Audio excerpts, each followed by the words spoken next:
గారిని ప్రార్థన చేయండి, స్మరణ చేయండి.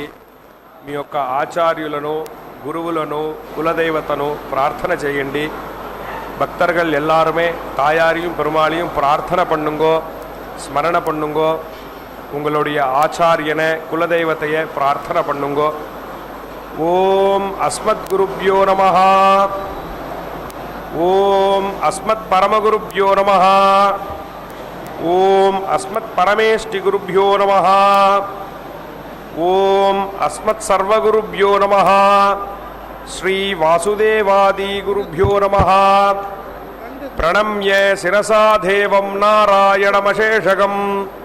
ரமா வக்ஷோஜ கஸ்தூரி பங்கமுத்ரித வக்ஷசம் ஸ்ரீயः பதிமஹம் வந்தே ஸ்ரீ வைகுண்ட நிகேதனம். பஞ்சராத்திர பிரவக்தாரம் ஆத்யம் நாராயணம் குரும் சுக்லாம் பரதரம் விஷ்ணும்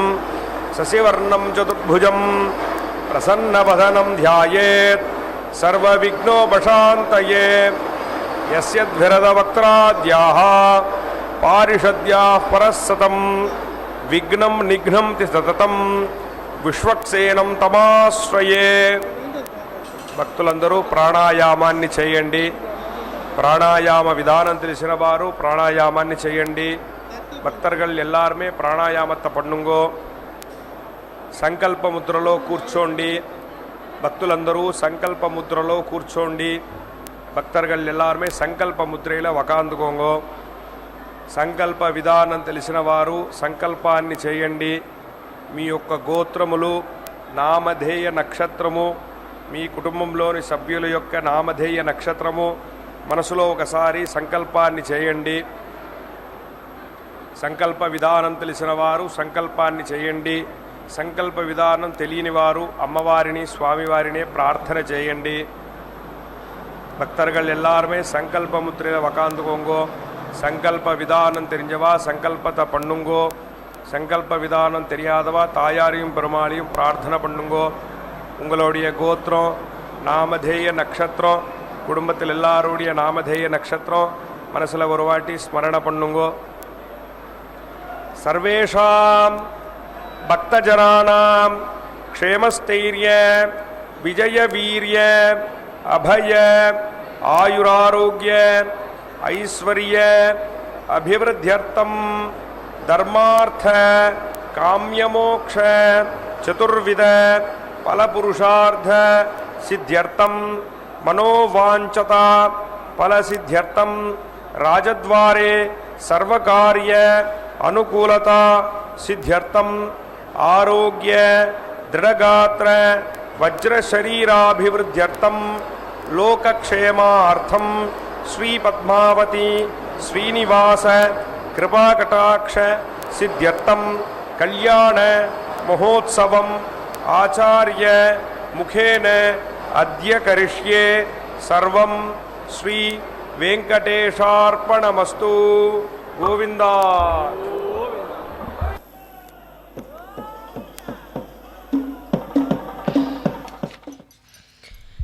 या देवी सर्वभूतेषु लक्ष्मीरूपेण संस्थिता நமஸ்தஸ்யை நமஸ்தஸ்யை நமஸ்தஸ்யை நமோ நமஹ என்று அருளியபடி செல்வ வளம் செழிக்கச் செய்பவள் இந்த பத்மாவதி தாயார். அந்த பத்மாவதி தாயாரினுடைய திருக்கல்யாண மகோத்சவத்தை இதோ நாம் திருச்சானூரிலிருந்து நேரடி ஒளிபரப்பில் ஸ்ரீ வெங்கடேஸ்வரா பக்தி தொலைக்காட்சியின் மூலம் சேவித்து கொண்டுள்ளோம். இதோ பத்மாவதி தாயார்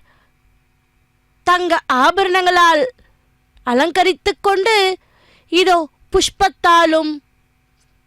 அந்த மாலையாலும் அலங்கரித்து கொண்டு தங்க சிம்மாசனத்திலே வீற்றிருக்கிறாள் அந்த ஸ்ரீனிவாசனை கரம் பிடிப்பதற்காக. அந்த மங்களகரமான வைபவம்தான் இதோ நாம் இந்த நன்னாளிலே சேவித்து கொண்டிருக்கிறோம். பக்தர்களே, இதோ பாஞ்சராத்திர ஆகம விதிமுறைப்படி முதலில் சங்கல்ப மந்திரத்தை கூறினார் அர்ச்சகர் சுவாமி. அதை தொடர்ந்து சேன நாயக்கரான விஸ்வக்சேனருடைய ஆராதனை, பின்பு சுத்தி புண்ணியாக வாச்சனத்துடன் இந்த பத்மாவதி தாயாரினுடைய திரு கல்யாண மகோத்சவம் ஆரம்பமாக உள்ளது. இந்த திரையின் வழியே ஒன்றன் பின் ஒன்றாக அடுத்த கைங்கரியத்தை நாம் சேவிக்க உள்ளோம். திருப்பதி திருமலையில் ஏழுமலையான் இருக்கும் மலையின் அடிவாரத்தில் இருந்து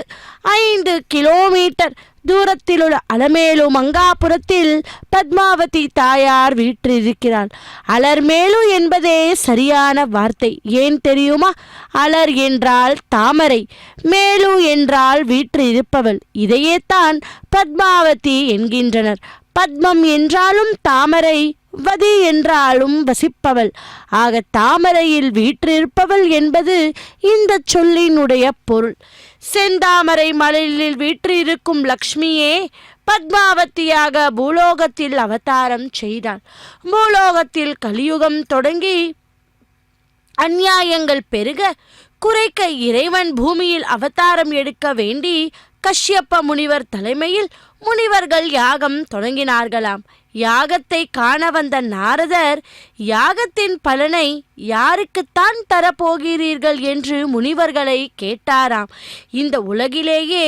சாந்தமான தெய்வம் யாரோ அவருக்கு யாக பலனை தருவதென்று முடிவு செய்தனராம். சாந்தமானவரை தேடி பிருகுமுனிவர் வைகுண்டம் சென்றார். திருமால் பிருகுமுனிவரை கண்டு கொள்ளாமல் இருக்கவே அவரது மார்பில் முனிவர் எட்டி உதைத்தார். திருமால் கோபம் கொள்ளவில்லை. உதைத்த பாதத்தை தடவி கொடுத்தாராம். பொறுமையும் அமைதியும் நிறைந்த திருமாலுக்கே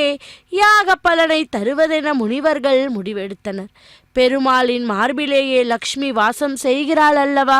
பிருகுமுனிவர் பெருமாளை மிதிக்கும்போது அவரது பாதங்கள் லக்ஷ்மியின் மீதும் பட்டன. எனவே அவரை தண்டிக்கும்படி லக்ஷ்மி சொல்ல திருமால் மறுத்துவிட்டார். இதனால் திருமகள் கோபம் கொண்டு கடலில் இருந்து கிளம்பி பூலோகத்தை அடைந்து தவத்தில் ஆழ்ந்தாளாம். திருமகளை தேடி திருமால் அந்தணராக மாறி உலகத்தை சுற்றி அலைந்து வெங்கடமலையில் வந்து ஒரு புற்றுக்குள் அமர்வதற்காக பசியெடுத்து பற்றி தவத்தில் இருந்த லக்ஷ்மியிடம் சொன்னார் நாரதர். கணவர் மீது கோபம் இருந்தாலும் அவர் பசியுடன் இருப்பது குறித்து லக்ஷ்மி வருத்தம் அடைந்தாள். திருமாலின் பசியை போக்க உபாயம் சொன்னார் நாரதர். அதன்படி பிரம்மாவும் சரி, சிவனும் சரி பசுவாகவும் கன்றாகவும் மாற லக்ஷ்மி தாயார் அவற்றின் எஜமானி போல வேடமணிந்து அந்த பகுதியை ஆட்சி செய்த மன்னனிடம் விற்கச் சென்றாளாம். மன்னன் வாங்கிய பசு மேய்ச்சலுக்கு செல்லும்போது ஸ்ரீனிவாசன் இருந்த புற்றுக்குள் சென்று பால் சொரிந்தது. அதை குடித்த ஸ்ரீனிவாசன் பசி ஆறினார். பசுமை மேய்த்த இடையன் பசுவின் பின்னால் சென்று புற்றில் பால் சொரிவதை கண்டானாம்.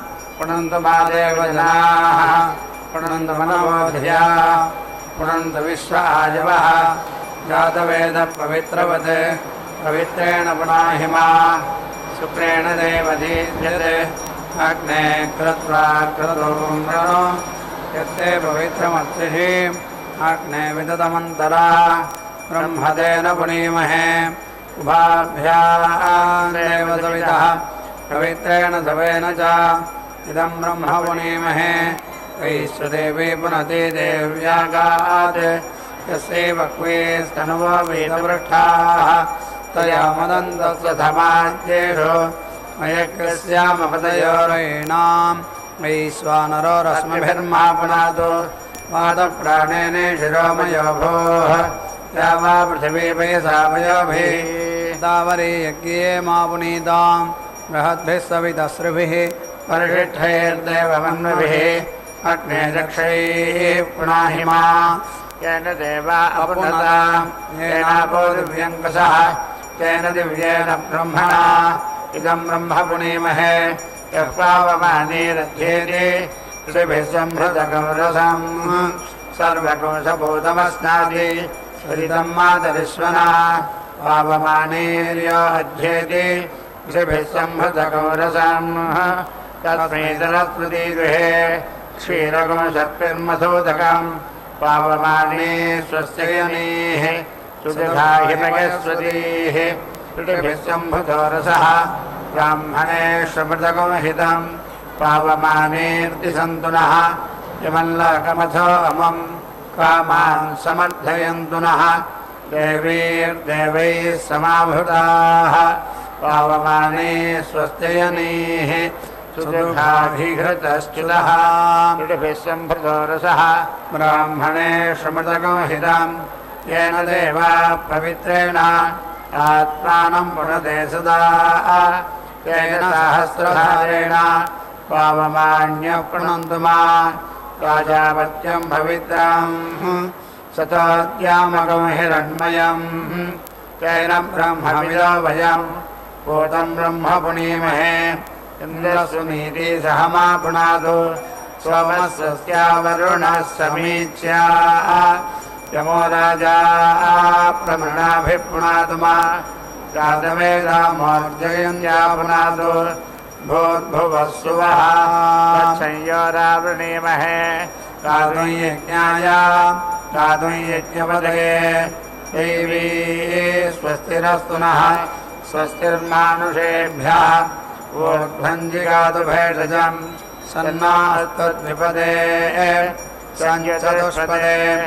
ॐ शान्ति शान्ति शान्तिः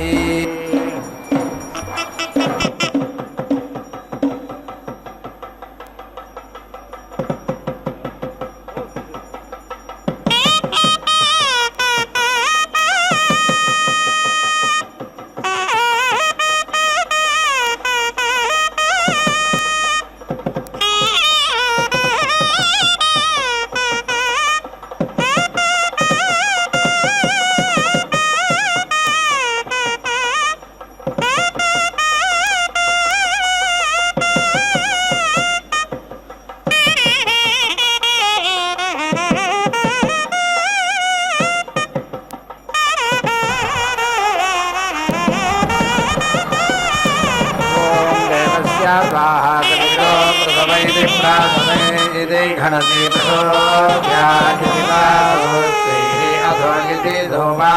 देवाजेन जनयति ज्योतिष्मन्तं त्वा अग्ने सुप्रतीकमिति सुप्रतीकामिति आहा ज्योतिः एव एतेन जनयति सः अग्निः जातः प्रजा इति प्राजाः शुचात्मयते तं देवाः अर्धच्छेदेत्यर्थार्चेन असवगन्ने शिवं प्रजाभ्येति प्राजाभ्यः अहिगौ सन्तां प्रजाभ्येति प्राजाभ्यः देवाय नमो समयते द्वाभ्यां खनते प्रतिष्ठित्या इति प्रतिष्ठिते अपां पृष्ठम् पुष्करवर्णमिति पुष्कर अर्पणायेति हरति अपां वै एतते पृष्ठां यते पुष्करवर्णमिति पुष्करवर्णं रूपेण एवायेन ते येति हरति पुष्करवर्णेनेति पुष्करवर्णेन समिति भरति योनिः वै अर्केः पुष्करवर्णमिति पुष्करवर्णं योनिमिति सा योनिम् एव अग्नेः समिति भरति कृष्णाजनेनेति कृष्णा अजनेन समिति भरति यज्ञः वै कृष्णाजन नमिति कृष्णाजनं यज्ञेन एव यज्ञं समिति भरति यत् ग्राम्याणाः पशूनां जन्मनः संभरेति सा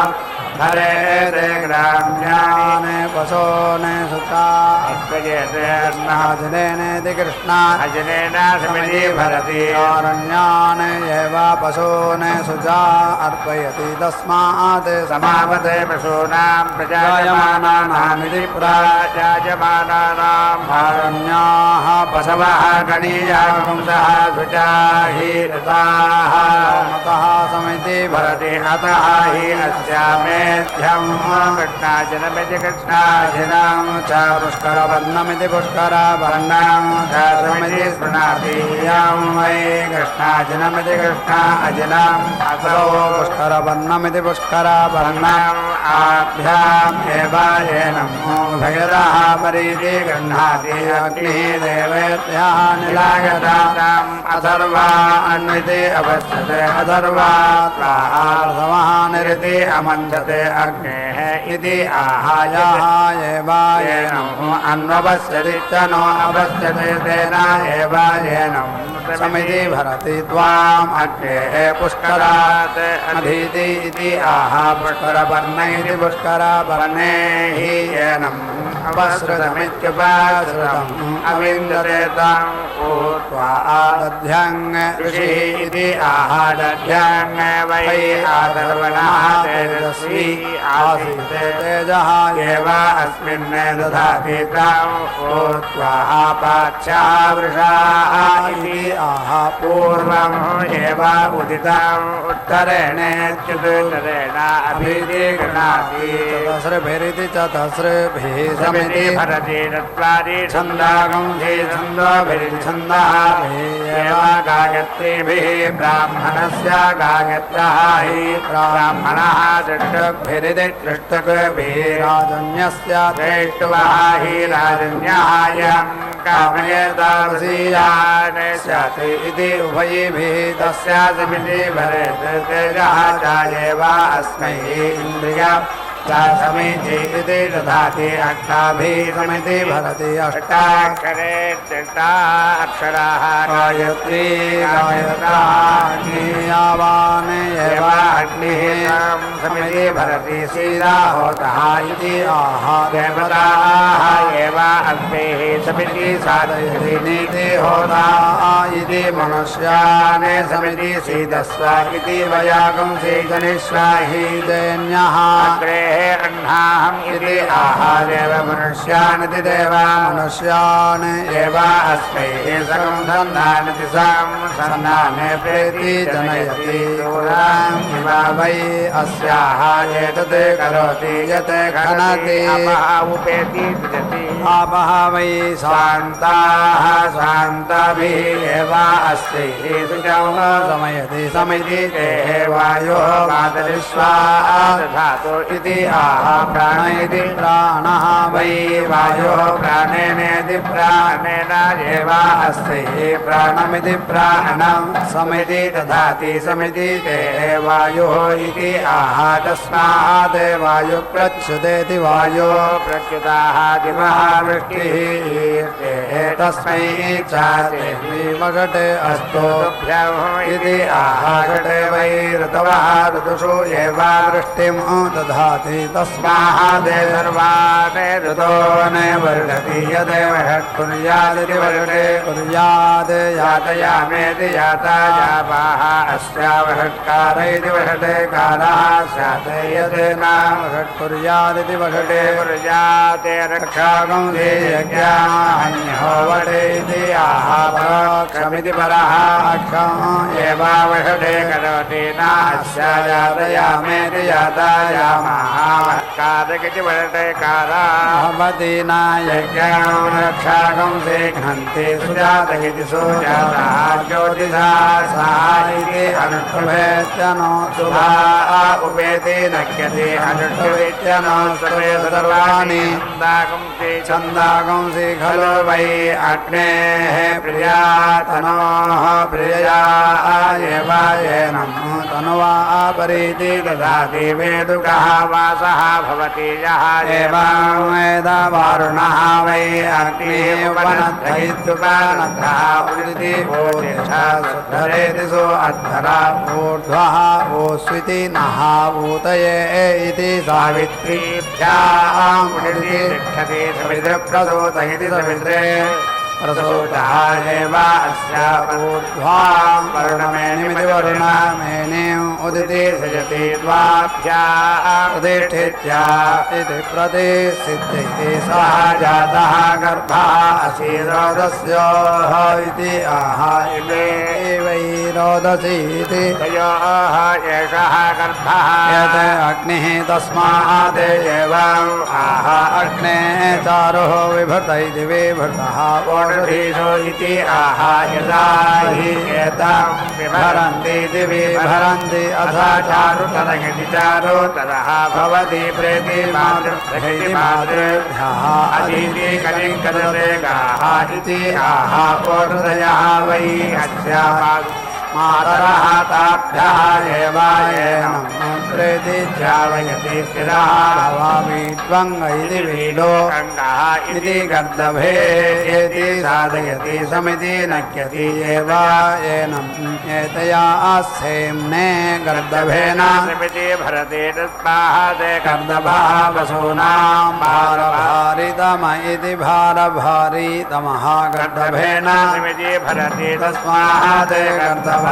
अभीति अनालेश इत्यनालेशे अदिति अन्यान् पशून् मेज्यति अन्नं हि येनेन अर्कं संहरन्तीति संहरन्ति गर्दभेन समिति भरति तस्मात् गर्दभः द्विरेता इति द्विरेताः तन्नकनिष्ठं पशूनां प्रेति जायते अग्निः अस्य योनिम् निर्दहतीति निदहति प्रजास्विति प्राजासु वै एषः ये तर्हि आरूढ इत्यारूढः सः ईश्वरः इति प्राजाः सुजाप्रदः इति प्राजः शिवः भव प्रजाभ्य इति प्राजाभ्यः इति आह प्रजाभ्य इति प्राजाभ्यः एव समयति मानुषेभ्यः त्वम् अङ्गिरः इति आह मानव्यः हि प्रजा इति प्राजाः माद्या वा पृथिवी इति द्या वा पृथिवी अभीति सुशुचः मा अन्तरिक्षं मा वनस्पतीन् इति आहायेभ्यः एव येनं लोकेभ्यः समयति प्रेति येतो वाजी कनिक्रदत् इति आह वाजी हि एषः नानदत् रासवः पत्वा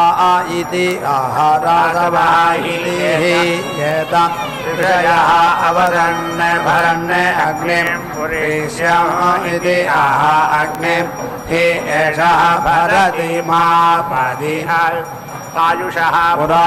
इति आह आयुः एव अस्मिन् दधाति तस्मात् गर्दभः सर्वम् आयुः तस्मात् गर्दभे पुरा आयुषः प्रमित इति प्रमिते बिभ्यति वृषा अग्निं पुषणं भरन् इति आह वृषा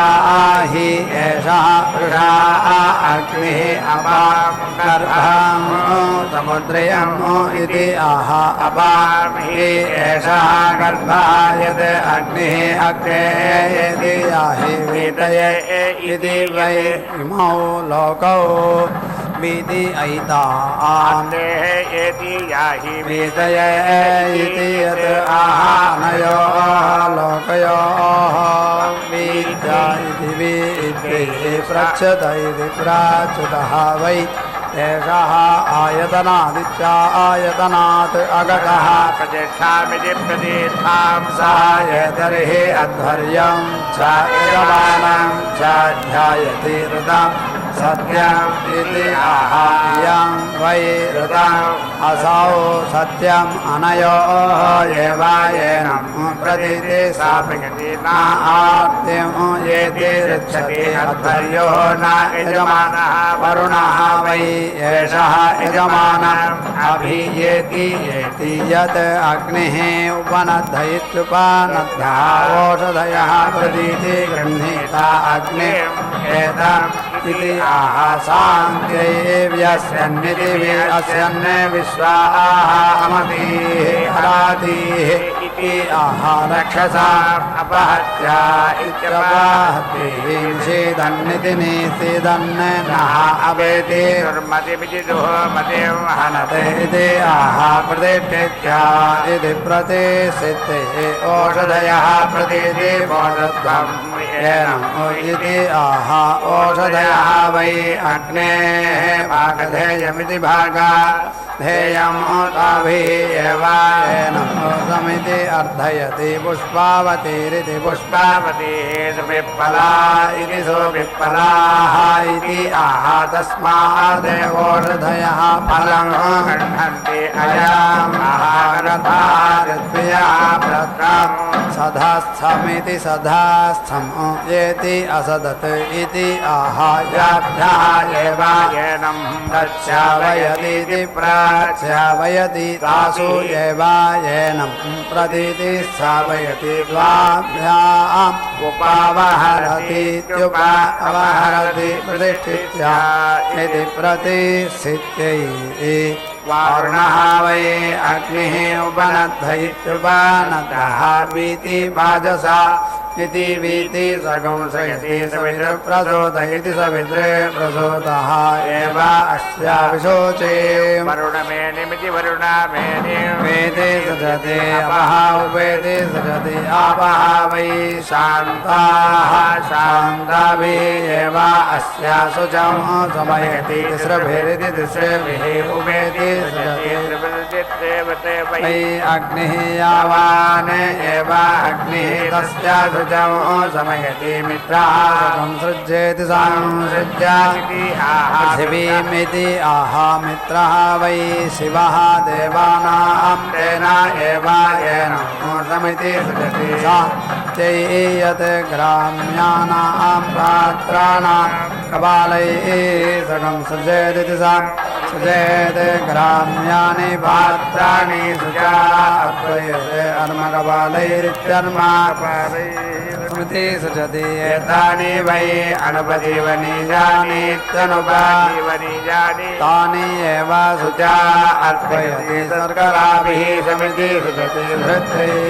अथो इति सम्पायेति सम्प्राय अधरोमैरित्यदा लोमैः समिति सृजति एषा वै अग्नेः प्रिया तनोः यद् अजा प्रियया एव येन तनुवा समिति सृजति अथो इति तेजसा कृष्णाजिनस्येति कृष्णा अजिनस्य लोमभिरिति लोमभिः समिति सृजति यज्ञः वै कृष्णाजिनमिति कृष्णा अजिना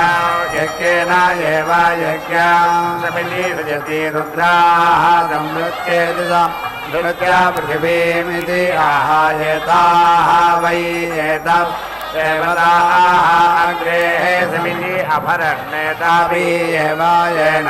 समिति भरति मखस्य शिरः असि इति आहायज्ञः वै मखाटस्य एतत् शिरः यत् मुखा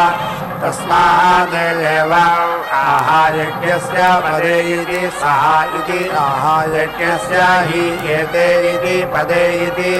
इति प्रतिष्ठित्या इति प्रतिष्ठित्यै प्रेति अन्याभिः यच्छति अन्विति अन्यैः मन्त्रयेति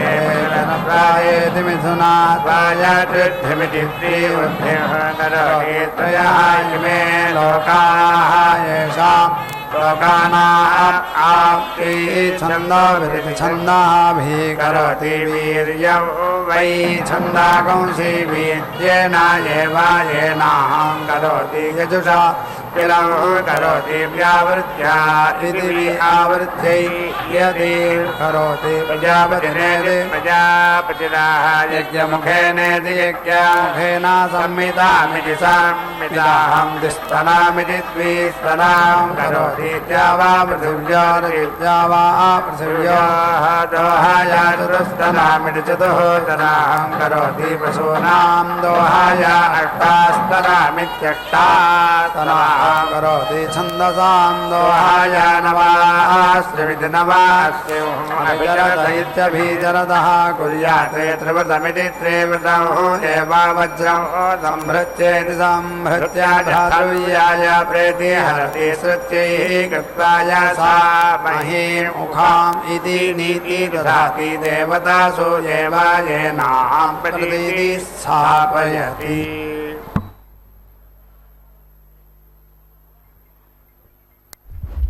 மகாலட்சுமியை நமோ நமஹ.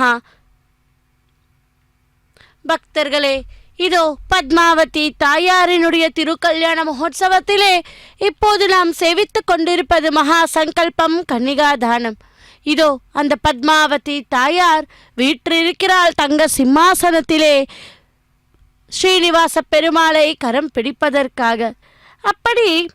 பசுவை மேய்த்த இடையன் பசுவின் பின்னால் சென்று புற்றில் பால் சொரிவதை கண்டானாம். கோடரியால் பசுவை அடிக்க முயன்றேனானாம். கோடரி தவறி புற்றுக்குள் இருந்த பெருமாளின் தலையில் பட்டு ரத்தம் சிந்தியது. தன் காயம் தீர மூலிகை தேடிச் சென்ற பெருமாள் ஆசிரமம் ஒன்றை கண்டார். அது வராகமூர்த்தி ஆசிரமம். அங்கு இருந்த வக்குலாதேவி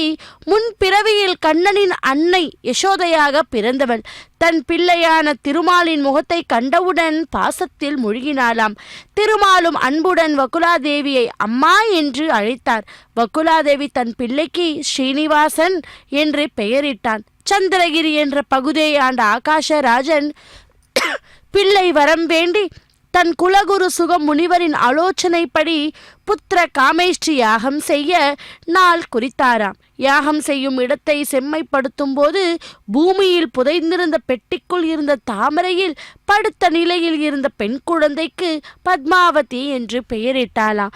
ஏன் ராமா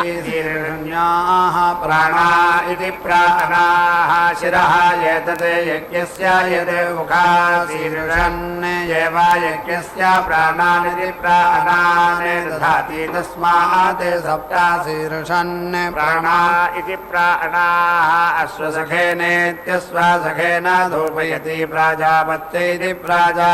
पद्यः वै अश्वः सयोनित्वायेति सयोनित्वाय अदितिः त्वाहा इति आहा इयं वै अदितिः अदित्या एव अदित्यां खनति अस्याः अक्रूरङ्काराये चक्रूरङ्काराय नाहि स्वः स्वं हिनस्ति देवानां त्वा पत्नीः इति आहा देवानां वै एतां पत्न्यः अग्रे अकुर्वन्नेताभिः एव येनां दधाति धिषणाः त्वाहा इति आहा विद्याः वै धिषणाः विद्याभिः एव येनाम् अभिदीन्धे ज्ञाः त्वाहा इति आहा छन्दागुंसि वै ज्ञाः छन्दोभिरिति छन्दाभिः एव येनाहं सेति वरोत्रयः त्वाहा इति आहा होत्राः वै वरोत्रयः होत्राभिः एव येनां भजति जनयः त्वाहा इति आहा देवानां वै पत्नीः जनयः ताभिः एव येनां भजति षड्भिरिति षडेभिः भजति षडे वै ऋतवः ऋतुभिरित्यृतुभिः एव येनां भजति द्विः भजन्तो इति आहा द्विः संवत्सरस्येति संवत्सरस्य सस्यं पच्यते वारुणी उखा अभिद्धेत्यभिद्धा मैत्र्या उपेति एति साञ्चै देवः त्वाः सविता उदिति वपतु इति आहा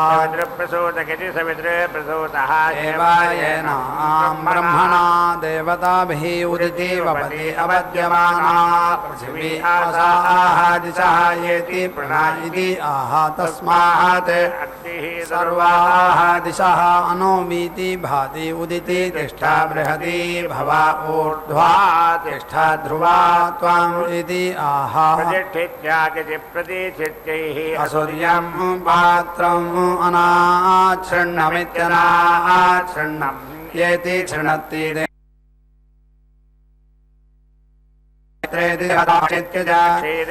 येति छृणत्ति परमं वै एतत् वयः यत् अक्षीरमित्यज क्षीरं परमेण एव येनां पयसा येति छृणत्ति यजुषा व्यावृत्या इति वि आवृत्यै छन्दोभिरिति छन्दः येति छृणत्ति छन्दोभिरिति छन्दःभिः वै एषा क्रियते छन्दोभिरिति छन्दःभिः एव छन्दागंसि येति छृणत्ति एकविगं सत्येत्येकविगं सत्याः माषैः पुरुषशीर्षमिति पुरुषशीर्षम् अच्छायेति अमेध्याः वै माषाः अमेध्यं पुरुषशीर्षमिति पुरुषशीर्षम् अमेध्यैः एव अस्या अमेध्यम् निरवदायेति निःवदाय मेध्यं कृत्वा येति हरति एकविंशतिरित्येकविंशतिः भवन्ति एकविंश इत्येकविंशः वै पुरुषः पुरुषस्य आप्त्यैर्विरुद्धमिति विरुद्धं वै एतत् प्राणैरिति प्राणैः अमेध्यं यत् पुरुषशीर्षमिति पुरुषशीर्षं सप्तधेति सप्तधा वितृण्णामिति वितृण्णां वल्मीकवपामिति वल्मीका प्रतिनीति दधाति सप्ता वै शीर्षण्याः प्राणा इति प्राणैरिति प्राणैः समिति अर्धयति येन ते समिति अर्धयति मेध्यत्वायेति मेध्यात्वाय यावन्तः वै मृत्युबन्धव इति मृत्युबन्धवः तेषां यमः आधिपत्यमित्याधिपत्यं परीति यमगाथाभिरिति यमगाथाभिः परीति गायति यमात् एव वृन्ते तिसृभिरिति तिसृभिः परीति गायति त्रयः इमे लोकाः येभ्यः एवा येन ते लोकेभ्यः वृन्ते तस्मात् गायते न गाथा हि तद् वृन्ते अग्निभ्य इत्यग्निभ्यः पशूनेति कामाः वै अग्नयः कामान् एव अवेति वृन्धे यद् पशून् न आलभेते लभेत अनवरुद्धा इत्यनवरुद्धाः अस्य पशवः स्युः यत् पर्यग्निकृतानिति पर्यग्निकृतानि वत्सृजेदित्युत यज्ञवेशसमिति यज्ञावेशसं कुर्यात् यत् शक्यः स्थापयेदिति संस्थापयेत् यातयामानीति यातायामानि शीर्षाणि स्युः यत् पशून् आलभत इत्यालभते तेन एव पशून् अवेति रुन्धे यत् पर्यग्निकृतानिति पर्यग्निकृतानि वत्सृजति इत्युत शीर्ष्णाम् अयातयामत्वायेत्ययातयामात्वाय प्राजापत्येनेति प्राजापत्येन समिति स्थापयति यज्ञः वै प्रजापतिरिति प्रजापतिः यज्ञे एव यज्ञं प्रतीति स्थापयति प्रजापतिरिति प्रजापतिः प्रजा इति प्रजाः असृजता सह गिरिजानः अमन्यता सह एताः आप्रीरित्या आप्रीः अपश्यते ताभिः वै सह मुखतः आत्मानं येति अप्रीणिता यते एताः आप्रिजगित्याप्रियः भवन्ति यज्ञः वै प्रजापतिरिति प्रजापतिः यज्ञम् एव एताभिः मुखतः अपरिमित छन्दस इत्यपरिमित छन्दसः भवन्ति अपरिमित इत्यपरिमितः प्रजापतिरिति प्रजापतिः प्रजापतेरिति प्रजापतेः आप्त्यै ऊणातिरिक्ता इत्यूनातिरिक्ताः पिछुणाः प्रजात्या इति प्राजात्यै रोमसं वै नाम एतत् छन्दः प्रजापतेरिति प्रजापतेः वसवः लोमसाः पशून् एव अवेति रुन्धे सर्वाणि वै एताः रूपाणि सर्वाणि रूपाणि अग्नौ चित्ते क्रियन्ते तस्मात् एताः अग्नेः चित्यस्य भवन्ति एकविंशतिं सामिधेनीरिति सामिधेनीः अन्विति आहारुको वै एकविंश इत्येकविंशः रुचं एव गच्छति अथो इति प्रतिष्ठामिति प्रतिष्ठाम् एव प्रतिष्ठेति प्रतिष्ठा हि एकविंश इत्येकविंशः चतुर्विंशतिमिति चतुर्विंशतिम् अन्विति चतुर्विंशतिरिति चतुर्विंशतिः अर्धमासा इत्यर्धमासाः संवत्सर इति संवत्सरः अग्निः वैश्वानरः साक्षादिति साक्षात् एव वैश्वानरः अवेति रुन्धे पराचीः अन्विति आहा पराङ् इव हि स्वर्ग इति सुवः लोकः समाः त्वा अग्नेर्तवः वर्धयन्तु इति आहा समाभिः एव अग्निम् अर्धयति ऋतुभिरित्यऋतुभिः संवत्सरमिति संवत्सरं विश्वाः येति भाहि प्रदिश इति प्रादिशः पृथिव्याः इति आह तस्मात् अग्निः सर्वाः दिशाः अनुमिति भाति प्रतीति औघताः अश्विना मृत्युम् अस्मात् इति आह मृत्युम् एव अस्मात् अपेति नुदति उदिति वयं तमसः परेति इति आह पाप्मा वै तमः पाप्मानम् एव अस्मात् अपेति हन्ति अगन्मा ज्योतिः उत्तममित्युतोतमम् इति आह असौ वै आदित्यः ज्योतिः उत्तममित्युतोतमम् आदित्यस्य एव सायुज्यं गच्छति न संवत्सरगिति संवत्सरः तिष्ठति न अस्य श्रीः तिष्ठति यस्य एताः क्रियन्ते ज्योतिष्मतिम् उत्तमामित्युतोतमाम् अन्विति आह ज्योतिः एव अस्मै उपरिष्टात् दधाति स्वर्गस्येति सुवर्गस्य लोकस्य अनोख्यात्या इत्यनोख्यात्यै षड्भिरिति षट्भिः दीक्षयति ऋतुभिरित्यर्तुभिः एव दीक्षयति सप्तभिरिति सप्ताभिः दीक्षयति सप्ता छन्दागुंसि छन्दोभिरिति छन्दोभिः देवागेनो दीक्षगति विश्वेः देवस्य नेतुः इति अनुष्टभेत्यनुष्टभाः उत्तमयेत्युतमया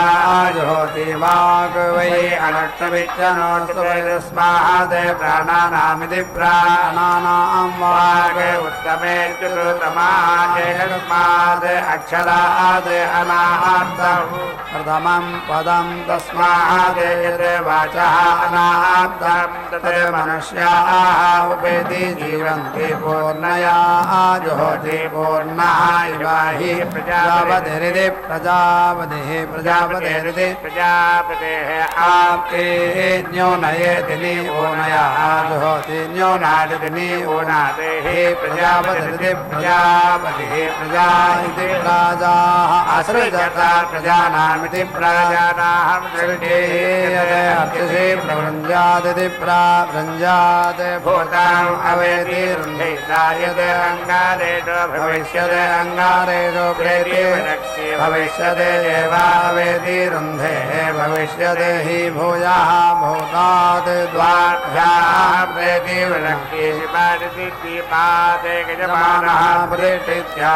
इति प्रतिष्ठित्यै ब्रह्मणा वै एषा सम्भृतेति सम्भृता यद् उका सा यद् विद्येता आद्यो यति ऋच्छेते यजमानः अन्येतास्य यज्ञः मित्रायेतां मुखां तपा इति आह ब्रह्मा वै मित्रः ब्रह्मण्य एव येनां प्रतीति स्थापयति न आद्यो यति ऋच्छति यजमानः न अस्य यज्ञः अन्यते यदि विद्येता एव कपालैः समिति ऋचेत् सा एव ततः प्रायश्चित्तिः या गतस्त्रीनिति गता स्यात् तस्य अवेति दध्याते भूतः वै एषः सः स्वाम् तेजोमसीय आयत् सम्भूतं भूतम् चित्रकेतुप्रभानाभान् सम्भान् ज्योतिष्मागस्तेजस्वानादवर्गस्तपन्नभितपन्ने रोचनो रोचमानः शोभनः शोभमान कल्याणः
సూసకము బాసికము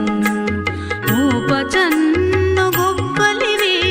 భోజగుండలు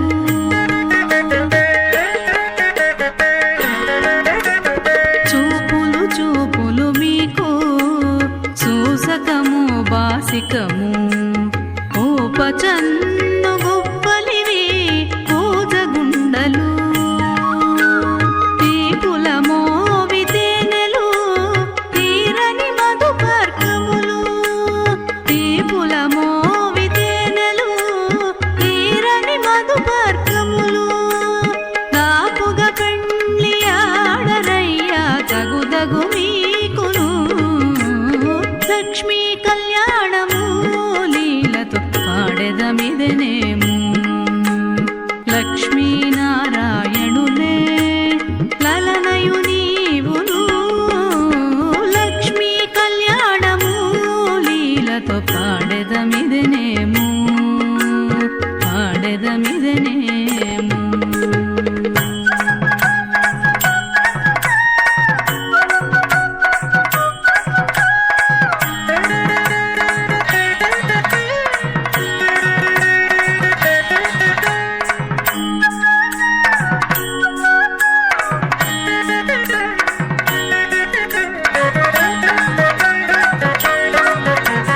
మాటలు మీకిద్దరికి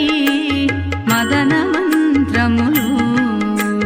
మేటి తలబాలు మీలో మించు నవ్వులు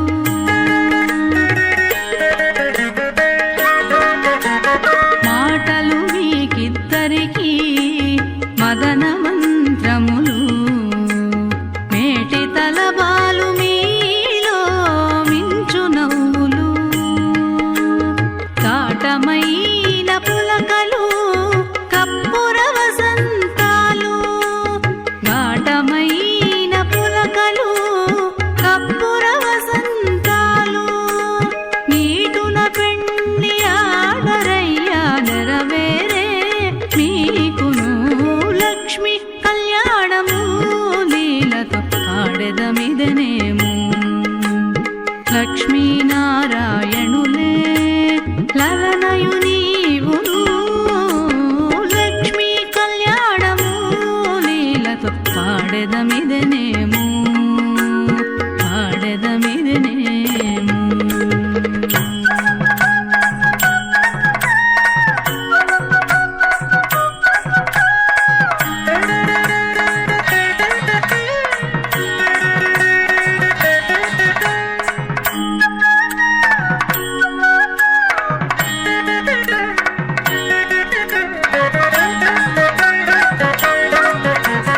కౌగిలి కౌగిలి మీకు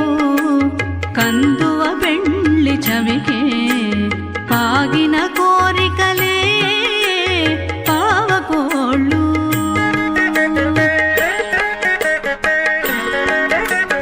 కౌగిలి కౌగిలి మీకు కందువ పెండ్లి చవికే పాగిన కోరికలే పావకోళ్ళు ఆగిన శ్రీ వెంకటేశ అలమేల్ మంగ నీవు ఆగిన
देवताः उपेति येति यः भूतिकामयति भूतिकामः स्यात् यः सुखायै सम्भवेदिति सम्भवेत् सः एव तस्य स्यात् अतः हि एषः सम्भवतीति सम्भवति एषः वै स्वयंभूरिति स्वयंभूः नाम भवति एवायं कामयेत भ्रातृव्यम् अस्मै जनयेयम् इति अन्यतः तस्य आहृत्य अवेति दध्याते साक्षादिति सा अक्षात् एव अस्मै भ्रातृव्यं जनयति अम्बरीषात् अन्नकामस्येत्यन्नकामस्य अवेति दद्यात् अम्बरीषे वै अन्नं म्रियते स योनिति सा योनि एव अन्नं क्षामतिरेचयति सप्ताहं प्रचरन्ति सप्तवीशीर्षण्याः प्राणाः प्राणादीक्षा प्राणैरेव प्राणादीक्षामवरुन्धे पूर्णाहुतिमुत्तमाञ्जुहोति सर्वं वै पूर्णाहुतिः सर्वमेवाप्नोति अथ इयं वै पूर्णाहुतिः अस्यामेव प्रतिष्ठति नारायणाय विद्महे वासुदेवाय धीमहि तन्नो विष्णुः प्रचोदयात् स्वाहा महादेव्यै च विद्महे विष्णुपत्न्यै च धीमहि तन्नो लक्ष्मीः प्रचोदयात् स्वाहा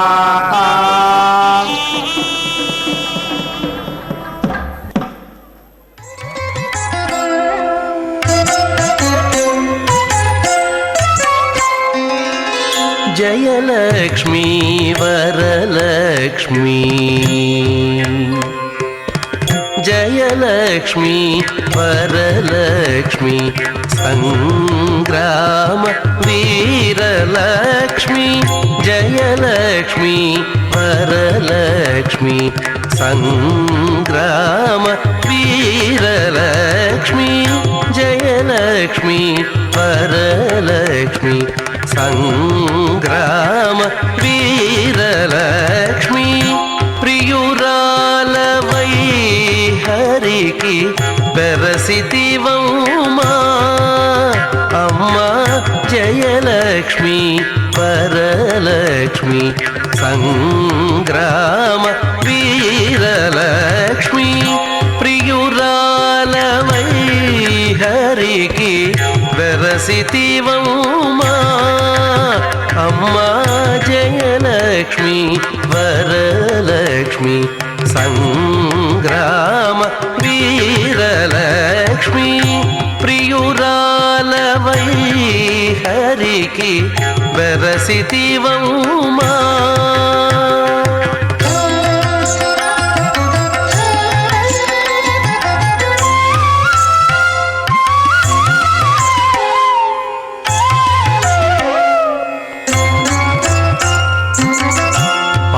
జల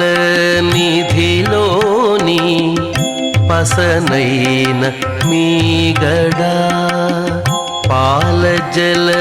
నిధిలోని పసనైన మీగడ పాల జల నిధిలోని పసనైన మీగడ మేలిమి తామెరలోని మిన్సువాసన పాల జల నిధిలోని పసనైన మీగడ మేలిమి తామెరలోని మిన్సువాసన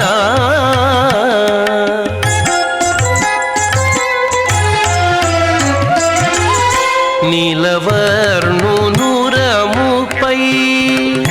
నిండిన నిధానమవై నీలవర్ణునురముపై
विना वेङ्कटेशं ननाथो ननाथः सदा वेङ्कटेशं स्मरामि स्मरामि हरे वेङ्कटेश प्रसीद प्रसीद प्रियं वेङ्कटेश प्रयच्छ प्रयच्छ